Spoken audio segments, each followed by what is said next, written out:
On July 19th, 1903, Maurice Garin becomes the first ever winner of the Tour de France, completing the 2,428 kilometer race, which is over 1,500 miles, lasting 19 days in 6 stages, and is one of the most grueling bike races ever to be done. Here's the story behind it today on Daily Sports History.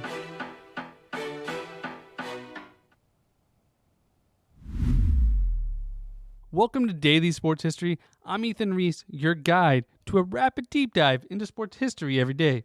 Now, the Tour de France was the idea of Henry Desgrange, the editor of the sports newspaper Le Atto, and this was done as a stunt to help sell papers. He would sponsor this great event, and that's how this would be done. And this was common back in the day, just bicycle races, or this was around the time cars were being made and motorcycles, so they had also those types of races going on. Anything that would get the reader's attention and want them to read their story.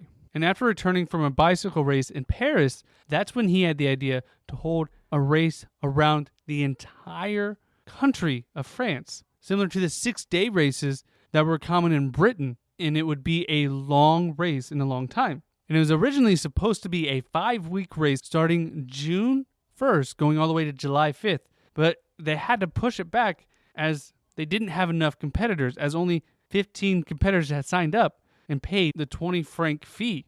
So what they did was they increased the prize money to 20,000 francs and reduced the fee to 10, which caused an influx, and they ended up with 79 cyclists signing up for the race, but only 60 would end up starting the race. And so they had the idea to run this in 6 different stages. And each stage would average about 400 kilometers, which is roughly about 250 miles. Just by comparison, now the race is more than half of that mileage. As back then, they also didn't have any breaks in between the days. And they actually went, and back then, they weren't allowed to run in teams. So it was all an individual event. So there was no drafting, and you didn't have support systems. So you'll see photos of this time where it looks like all the riders have an X over them, but actually they have bicycle tires over them, making a shape of an X over them, because if the bicycle tire popped, they themselves would have to fix it.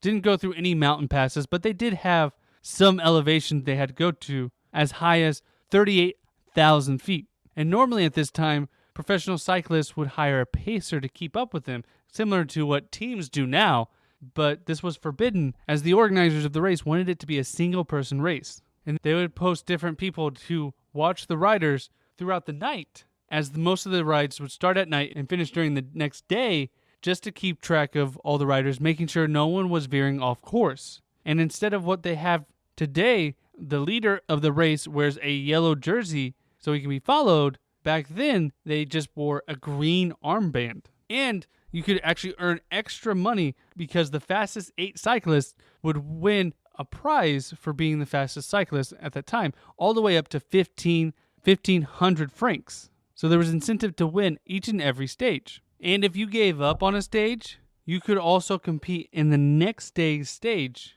but you wouldn't be considered in the general classification, which means you wouldn't be considered in the option to win the entire race.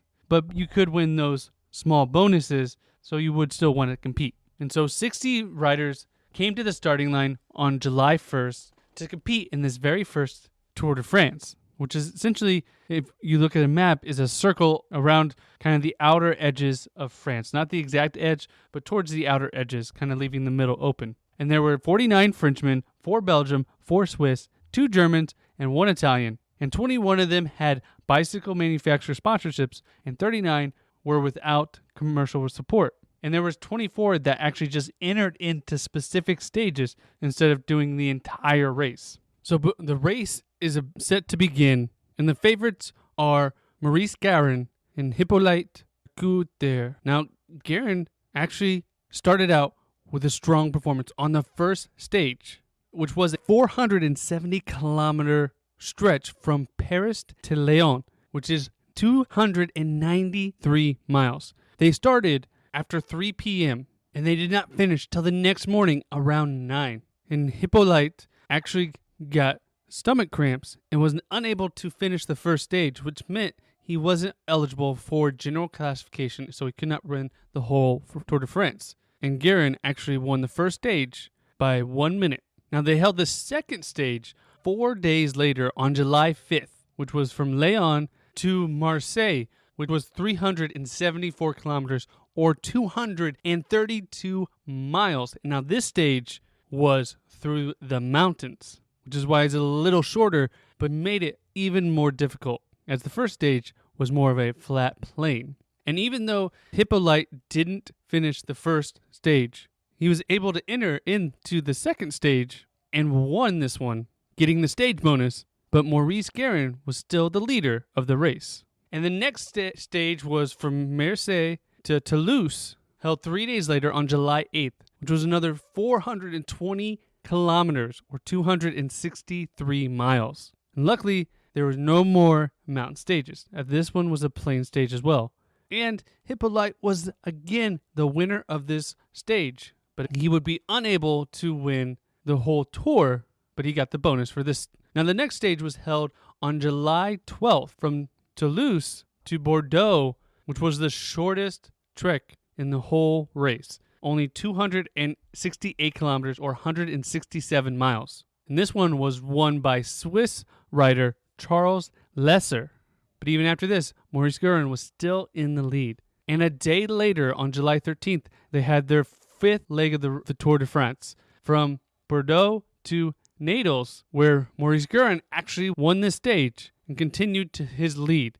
And the final stage was held on July 18th from Naples to Paris, making a full circle around the country. And the final stage was 471 kilometers or 293 miles, the longest stage of the entire 1903 Tour de France, which was won by Maurice Guerin, giving him the general classification for the whole Tour de France, giving him the bonus for the stage and the whole purse for the entire race. And they didn't finish that section till the following morning, as all these races started in the afternoon or evening and finished the following morning. So all the riders at this time for the Tour de France were riding at night, something very different than what's done today, as they're all ran during the day now. And Maurice Guerin, not only was he the favorite, he actually won by almost 3 hours, beating fellow Frenchman Lucien Pothier, and 6 Frenchmen ended up being in the top 10, with 1 Italian and 3 Bulgarians. Remember, this was put on for a sports newspaper called Leato, and they put out a special edition which sold over 130 copies when the race was over, which was more than 4 times their regular circulation. And Maurice Guerin was a national hero, and he returned to defend his title in 1904, but failed to do so due to a disqualification. Now, over the entire race, he was able to secure over 6,000 francs, which is roughly about $60,000 today in U.S. money. And the 2023 winner of the Tour de France took over 2.5 million euros, which is so the race continued to grow over the years and gets attention all over the world, not just in France. And as for Guerin, he later retired from bicycle riding and took his winnings to buy a gas station where he worked for the rest of his life. And that was the very first Tour de France. If you like that story, please stop what you're doing and text a buddy, hey, have you ever heard about the first Tour de France? Check it out so that you both can talk about how crazy the first Tour de France was. And come back next week for more daily sports history.